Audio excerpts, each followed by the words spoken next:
Good afternoon. Is it afternoon still? Yes, it is. It's nearly 4:30. Hello, I'm Dan Bardell. It's here for a full-time show, and I'm here on my own because nobody wanted to join me today to look back on Aston Villa 0, Juventus 0. This show is, of course, sponsored by Luke Roper, as always. And if you want to get 20% off everything that Luke have to offer, get yourself some stuff in time for Christmas, then use the code TVV20 and you'll get 20% off everything that Luke have to offer.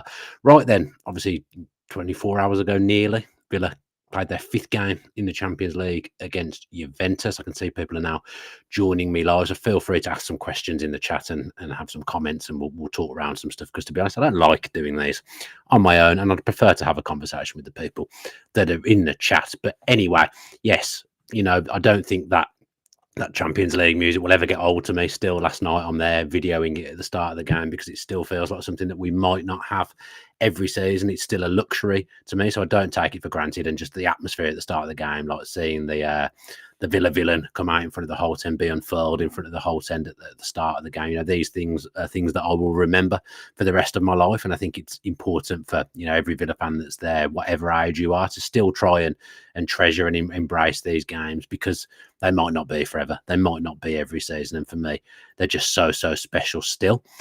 Big news, headline news before the game was that Boubacar Kamara was back in the 11, and he was huge throughout the game, in my opinion. Jacob and I did a match preview the night before, talked about his importance and what he would offer if he came back into the team. I think you saw it in spades, really, last night, what he offers this team. He's the only midfielder that really does the things that he does, and I just think, he's been such a huge miss. If you look across the calendar year, 2023, Boubacar Kamara was there for the most of it. 2024, he wasn't. I think you've seen a difference in Villa. Darren O's said here that, great to see Kamara back and protecting the back four. Sam Ingram, Kamara showing why he's our best central midfielder. He must play when fit. Agree with both of those sentiments completely. But I think Sam's is the more interesting comment, kind of saying that, sorry, not Sam. Darren's is the more interesting comment, saying great to see Kamara back and protecting the back four. I think actually he did more than that. I think Emery talked about it and alluded to it a little bit after the game as well. Just he's so much more than just that defensive midfielder. Number 6, he uses the ball so well. He uses the ball more progressively than he actually ever gets credit for.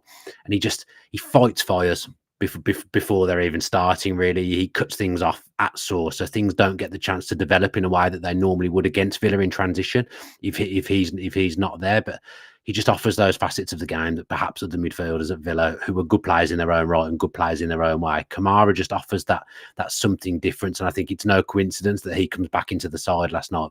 Villa look a lot more compact. They're less easy to play through. And actually, in terms of attacking as well, I thought we looked a little bit more like Unai Emery's Aston Villa that we've seen over the last 2 years. So I think that's a positive thing. I just hope now that he can stay fit. It's so crucial that he stays fit. I've got a few worries over players at the moment, that they're a little bit injury prone, and I would probably put Kamara in that bracket as well. I think he's had 3 relatively big injuries since he's been at Villa, and then he comes back and then he perhaps gets a little knock again, and then we'll get going for 3 months or so and then get injured again. That worry carries inside me. I'm carrying that worry with me around Kamara. So I just want to hope and pray that he stays fit for the rest of the season, because Villa are a much better team with Boubacar Kamara in there, and then suddenly you're looking at 2 very good central midfielders not being in Villa's first 11. So yeah, his impact last night, so pleased to see him back in there. I could wax lyrical about him all day. Such a crucial player. C. Quinn in the comments here is saying a better performance defensively, which is a positive. We're still lacking a final touch. Hopefully this is a turning point. I agree with all of that. I think the attacking play was definitely better as well, but yeah, the final touch isn't quite there. We're not quite as prolific in front of goal as we have been in Emery's better times as Villa manager. It doesn't just seem to be quite happening for us in front of goal at the moment. Obviously, I'll come on to the goal that we did score at the end of the game, but at the moment, if we are to score, it does feel like there's a little bit of a reliance on set pieces, which is a little bit of a concern to me. But I thought particularly in the first half, we actually made a fair bit happen. If you think very early on, we had the Pau Torres header from the corner, that famous near post corner that we seem to be doing a lot of at the moment. I thought it was quite interesting that Juventus actually, even though we weren't ever going to play that corner short, they had a man who was kind of stationed as if we were going to play a short corner, but he wasn't actually there for that reason. He was there just to try and maybe get something on that near post corner that we've tried so many times. So Juventus have obviously done their homework in that regard. Watkins brought a good save from the goalkeeper. A lovely little pass from Kamara, kind of just getting it through a congested area and finding Ollie Watkins, and an instinctive prod towards goal from Ollie, which is a good save. It probably came at the keeper at a nice height and quite close to him, but it's still a good save and it's still a well worked opening from Villa. And of course the Luca Dean free kick as well, where he hits the bar. Villa have created things in that first half, but I felt like the first half was more of a kind of feeling the game out. Juventus set up like a typical Italian side in Europe. They've come away with a point, and I think they're probably absolutely delighted with that point last night. They got what they came for, kept a clean sheet away from home. Lots of players missing. I'm not slating Juventus at all, because it's difficult when you've got 8 players not in your squad. I think they had 2 or 3 goalkeepers on the bench as well. So credit to them. They got what they came for, and they had little moments in the game as well. But I thought Villa were just kind of feeling out the game in the first half, seeing what was happening, seeing what Juventus were about, and seeing where perhaps avenues may emerge for them through the game. I thought, interestingly, McGinn playing as that central number 10 and Rodgers playing as the left number 10. Interesting that Emery's kind of moved away from Rodgers in the middle now, and we've seen games previously where he's played McGinn or moved McGinn into the middle and stationed Rodgers out playing as that left number 10. I think that tells me that Emery's been thinking Rodgers centrally isn't quite working as it was at the start of the season. And I do think if you haven't got Rodgers or Ramsey on that left-hand side, you're missing something. Your team's not quite ticking in the way that an Emery team usually would. So I'm hoping that becomes a bit more of a regular thing, to be honest. And I always think with McGinn as well, from the central number 10, I think he's got that chance of getting in the box and getting on the end of things, and becomes more of a goal threat from the central number 10, as he does more so than when he plays as the left 10. And that was seen in the second half when he had that chance after great work from Bailey, a combination of goalkeeper and defender, keep that one out. But again, I'm encouraged by that display of attacking intent in the second half. I think it was about the 70th minute when that attack took place. And actually, I've got to say, Leon Bailey has become a little bit of a scapegoat again, and particularly over the last few games. That's not something that I'm going along with. I'm repeating myself here from people who've watched previous shows, but I thought Leon Bailey against Crystal Palace, although not his fully flying self, was involved in a lot of the good things that Villa did and the key moments in the game. It felt like Bailey was involved, and then he went off at a strange time for me, and we lost a bit of impetus when he went off in that game.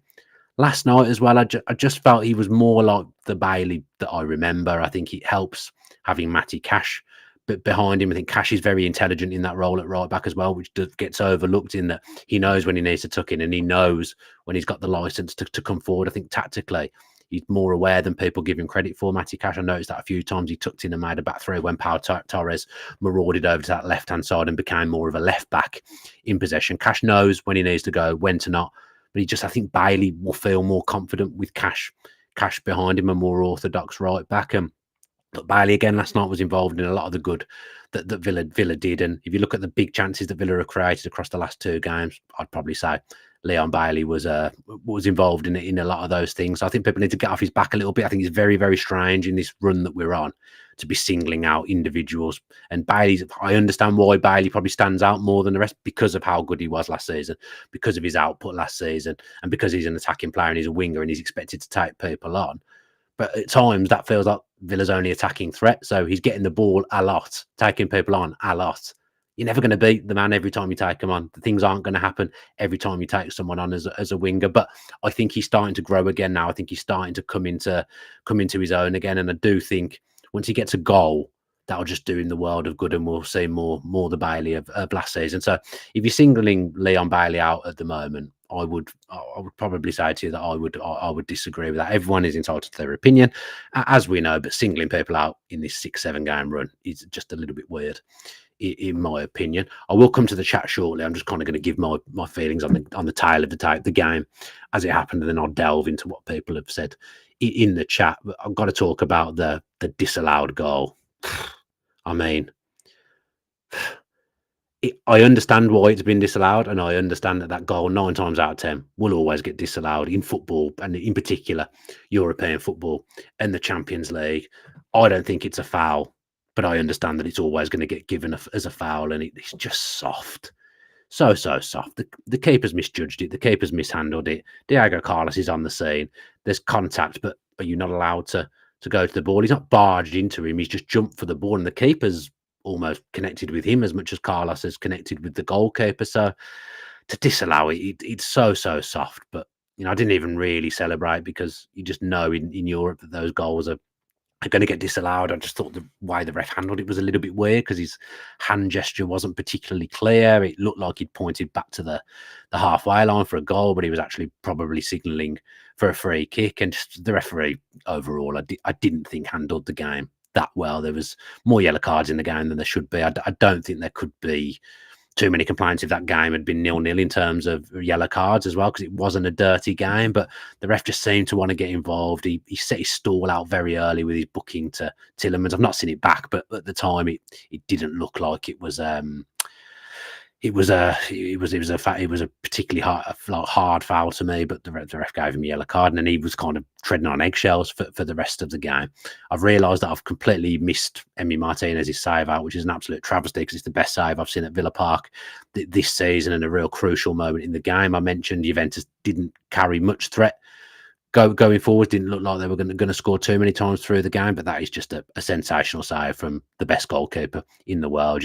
Fitting that he made a save like that in the night where he's parading his 2 Yashin trophies. It's just an incredible clawback off the line. And credit to Rodgers as well, because I think he reacted well off the back of that. Martinez could have made that save and it'd be prodded back in from Conceição, but Rodgers was alert to the situation and managed to clear the ball. So I think he actually deserves some credit as well. But Emi Martinez, Villa's defence actually and goalkeeper in the Champions League, we've conceded 1 goal, and that was that penalty, which was a joke at Bruges. We haven't conceded a goal from open play in 5 games of Champions League football. For all the problems we've had defensively at times in the Premier League, in the Champions League, I think we've just navigated everything so well defensively. And to keep another clean sheet in the Champions League, that's 4 clean sheets now, 1 goal conceded, and that was a penalty across 5 games. You've got to marvel at the defence and Emi for what they've done in the European ties. That they deserve a huge amount of credit, and they're defending as a team as well. I think the team deserves a huge amount of credit. Let's have a look through the chat then before I depart. We've got Michael Huggins here saying, I'm still in a rage with the performance of the referee. Absolutely shocking. Yeah, I've just kind of covered it, but very dramatic, very theatrical. Not the kind of referee I really like to see. I think we've had some good refs in the Champions League so far this season, but this one I didn't particularly enjoy. I didn't think he was consistent, and I didn't think he was clear either in some of his messaging and what he was doing during the game. Ant Waller kind of agrees with me as well. Do you think we play better with Cash in the team? I think we lose something when he's not in the team. I've been saying that all season. He has his critics like Leon Bailey, Matty Cash, but Aston Villa are an infinitely better side with Matty Cash at right back. It's not for every game, maybe, and I think maybe there is games that Consa players there and you play as a back three, and we've seen it work in big games in the past. But I think generally just the way we operate when Cash is in there, I think he's tactically better than he gets credit for. I think having him there actually offers us more flexibility defensively and going forward, because he does do that tuck-in very, very well. Lewis Abbott, Kamara, superb. Bailey looked confident. Spoke about them both. Would agree with both of those comments, Lewis. I think Kamara's just got to stay fit now, as I said at the start. He's just got to stay fit. And Bailey did look a little bit more confident. The fans did sing his name, that I saw someone else saying as well. I do think that stuff is important. He thrived off the support that he got from the Holt end in particular last season. I just hope now he can click back into gear and get himself back up to his optimum level, because we've certainly missed him being at that level through the season. Sam Ingram's noticed that Kamara looks a bit more physical than pre-injury, wins headers and physical battles. I think he always does that, but I think you're right in saying he does look a bit beefier in a good way. I remember when Jack had that injury in the Championship and he came back and he looked a bit more of a physical specimen. I don't know anything around this, but I'm imagining in the time he hasn't been on the training ground, Kamara playing football, looks like maybe he has spent some time in that gym and built himself up. So it's good to see. Great to have him back. He's such a key cog in this Emery team. And Jacob did a really nice article around Kamara on the Athletic this morning. If you want to go back or subscribe to the Athletic and read that, it's well worth a read. Luke says, thoughts on Rodgers? Think he needs to be taken out of the 11 and rotated a bit. Seems to be the only one who isn't rotated and isn't producing as we'd like. I had a few thoughts on his performance last night. I think what you've said on Rodgers could be true on Tielemans as well. They're the two that seem to have had the most load so far this season. I actually thought Tielemans might not play last night. I thought Barkley might play with Kamara, but Tielemans was hamstrung once he got that booking. But I think he did well not to get a second yellow, and he had a decent game. I thought actually last night. I didn't think anyone had a poor game or anything like that last night. Rodgers wasn't at his best. I'm no body language expert. I've said this before when I tried to analyse this kind of thing. I felt like he didn't really want to be stationed where he was stationed. He looked a bit frustrated. I think he sees himself now as that central number 10 for Villa, and I think he enjoys playing there. I don't think he liked being out there last night. I could be completely wrong. That's just an observation that I've taken away from the game. I just think he prefers that central role. He must have to do a little bit more defending on that left-hand side. And he obviously isn't picking up the balls in the areas that he picks it up when he plays as that central number 10. And I just felt he looked a little bit frustrated last night, his body language. I don't know for what reason that was, and maybe I'm speaking out of turn by saying about the change of position, but seen a few times when he's been subbed recently as well, he's kind of not been happy about that. Just his all-round body language at the moment. I think, he's got his ideas of where he should be playing, perhaps. I don't know. That's just speculation on my behalf from what I was seeing last night. Again, feel free to disagree with that. Sam Ingram again has said here, if I can click the right button, Conceição reminiscent of Bailey last season. Huge threat for them. Yeah, really unique player. So small, but has got that low centre of gravity. And when he ran at Villa last night, some lovely touches, some lovely kind of use of the ball, some great trickery, got himself in some dangerous positions. Thankfully, his end product was lacking at times for Villa last night. What else have we got here? Just looking through, lots of love for Bailey. Sandro Pradhan saying great to bump into me yesterday. Lovely green jacket. Thank you very much. Not often my fashion gets praise. Usually gets the opposite. So thank you very much, Sanjay, for praising my jacket. Luke saying would love to see Emi Buendia play a bit more, but can't see how he fits into the 11. He's struggling even to get off the bench, isn't he? If he is coming on, he's getting 10 minutes here or there. It's difficult to see how he fits in at the moment. But what I would say is we're about to enter what is a stereotypically really hectic time. There's lots of games. There will be rotation. There will be injuries and suspensions as well. So, players can sometimes come from nowhere around the Christmas period and become really important. I wouldn't rule that out with Buendia. I wouldn't rule him out getting some extended minutes at the Christmas period, or coming off the bench and making more of an impact, getting more minutes. We're entering a pivotal period now where every player will be needed. So Buendia's had to bide his time. I'm sure he would have liked more minutes, but I would say his time may come in the next month or so, because anything can hit over the Christmas period. So this could be Buendia's time, or anyone else who's been out of the team. They could suddenly find themselves playing lots of games and being involved in goals and assists and whatnot. A few more criticisms for the referee in the chat, and then a bit of thank you from Sniffrat thanking me for the video. Yeah, sorry I'm doing it on my own today. Sometimes I feel like a little bit of a ramble, but didn't have the usual personnel available, and I wanted to just do something after the Champions League. And to not be doing shows and podcasts after the Champions League for me is just not an option, because as I said at the start, we should be embracing this still. It's a relatively new thing for us. It's a great feeling hearing that music, and they're all huge games. I think it's probably important to say that we're well set.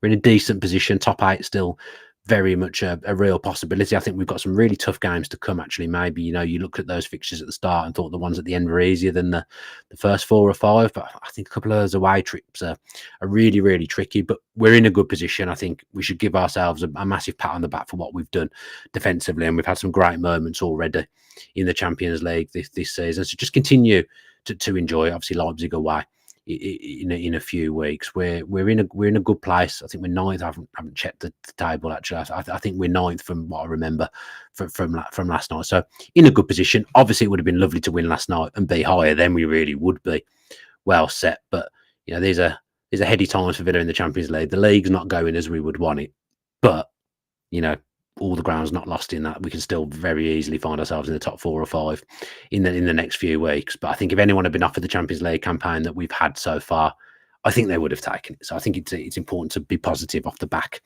of these Champions League games, and important to try and remain positive overall. Right then, thank you to those that have joined me live. Hopefully I've given you something by jumping on and rambling to you for the last 20 or so minutes. But if you have enjoyed the video, then give it a like and subscribe with your post notifications on YouTube as well, and leave us a comment, and I'll try and get back to a few. I'm not great at doing that, but I will make it my mission to try and do that this evening and across the next 24 hours. I will be back with a match preview with Dave Reed tomorrow. We'll let you know on socials when that's coming, and do take a look at our socials, because you usually know when the videos come out, because that is pretty much the only time we post on there, is when there is a video or a podcast for you to ingest. Audio listeners, if you could give us 5 stars and leave us a nice review as well, that would be absolutely fantastic. I'd really appreciate that. That's where I want to grow this show now, audio wise. I want us to be appearing in places we wouldn't normally appear. So anything you can do for us audio wise is really appreciated by myself and everyone else involved in the channel. Right then, it's 4:45, so everyone's working day is coming to an end. I hope you have an excellent evening, and I hope you have an excellent Friday as well. As I say, Dave and myself will be back doing a show tomorrow, so look out for that. Have a great rest of the evening, and as always, up the Champions League, Villa.